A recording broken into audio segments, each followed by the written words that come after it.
He is the best hitman in the organization, but his gun is never loaded. Even with the target right in front of him, he aims at a car turning the corner instead. Glass hits the tire and the car spins out of control. Once the target's crushed in the wreck, he packs up his air rifle and walks away. Every trace is gone. Even the FBI would call it an accident. Glass on the road, blown tire, tragic crash. He finishes the job, but his handler tells him to pick up payment in person, which breaks protocol. Boyko shows up for the money, but the second he steps out of his car, things go sideways. A guy on a motorcycle opens fire and tries to gun him down. Boyko barely dodges the bullets and stays alive. Taking down an amateur like this is basically child's play. After kicking him down again, Boyko just looks disgusted and tries to ask who sent him. The guy talks back, so Boyko snaps his arm backward. He calls his handler and learns the client probably set a trap, which makes him furious. The rules stop him from getting the client's name, but he won't let this slide. He stages the scene as a street race gone wrong and leaves without looking back.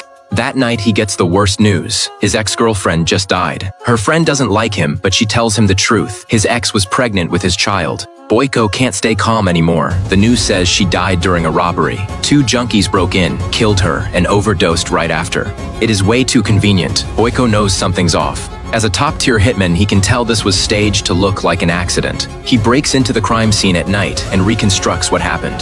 The 2 guys killed her but left without even opening a drawer. He pulls the autopsy report and finds exactly what he expected. Her blood shows traces of a sedative, one typically used for anxiety. But Boyko knows it by another name, truth serum.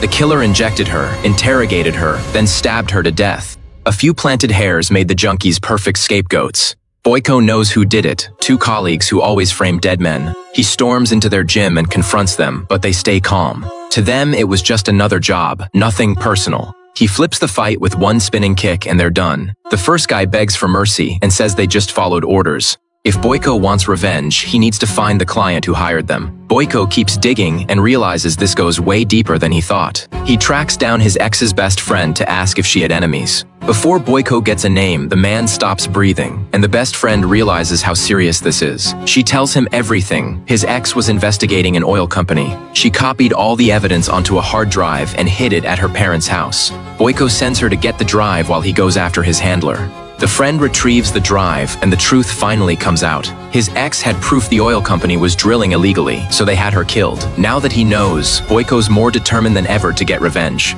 But he doesn't know that breaking the rules has put the whole organization at risk. And killing Olaf made the boss lose it completely. The boss sends everyone after Boyko and assigns his best female killer to protect the client. Boyko tracks down the oil company's accountant, who tries to run but gets stopped. After some persuasion, the accountant admits the CEO is behind everything. He hired the hitman because he was terrified the evidence would expose his deal with corrupt officials. It turns out the target Boyko killed earlier was the informant who fed evidence to his ex-girlfriend. After that hit, they sent motorcycle assassins to take out Boyko too, but he survived the ambush. Boyko doesn't care about excuses. He grabs the accountant and demands the client's name. The accountant plays him a recording of the client, but then 2 hitmen kick the door in. They open fire immediately, and the accountant takes multiple hits and goes down. Boyko rushes the first gunman and rips the weapon out of his hands. He uses the body as a shield against the second shooter. The second hitman watches his partner die and unloads his machine gun in a wild spray. He empties the clip without landing a single hit, and now it is hand-to-hand. The hitman throws punches, but Boyko grabs a fire extinguisher and cracks him across the head. He hits him again and again until the guy drops dead next to his partner. Boyko finds a box of bandages, patches himself up, and rides to the oil tycoon's private estate. Carter is escorting her boss to the car when Boyko blocks their path, but she is not rattled. She hands her knife to the boss and steps forward to fight Boyko barehanded. Carter is known as the deadliest female killer in the business, and even Boyko struggles against her speed. But the strength gap starts to show. Boyko fakes a knee strike, lands a combo, and kicks her 20 feet back. She gets up and he rolls in with a flying kick that nearly knocks her out. The boss tosses her the blade because he is scared she might actually lose this fight. Carter charges with the knife and Boyko dodges each slash, but she is fast. She cuts his right arm and smirks, thinking she has got him now, but she is wrong. Boyko hits her with an elbow, rips the knife from her grip, and drives it straight through her chest. She drops dead on the spot. The boss is so terrified he wets himself. He offers Boyko $1 billion to let him live.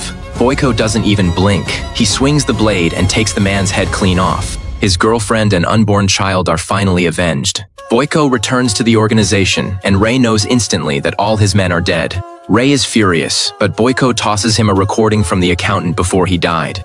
It is a conversation between the handler and the oil boss. The handler had been taking side jobs behind Ray's back. The ambush on Boyko and the order to kill the accountant both came from the handler, not Ray. Ray loses it and beats the handler half to death with his bare fists. The handler dies in seconds, but then Ray turns his gun on Boyko. His empire is destroyed, and he wants to kill the man who tore it down, but Boyko just stares him down. He knows Ray will talk but won't pull the trigger. He doesn't have it in him. Ray lowers the gun and tells Boyko to leave. He can't bring himself to do it. Boyko walks out knowing their bond is over. He gets on his bike and rides away for good.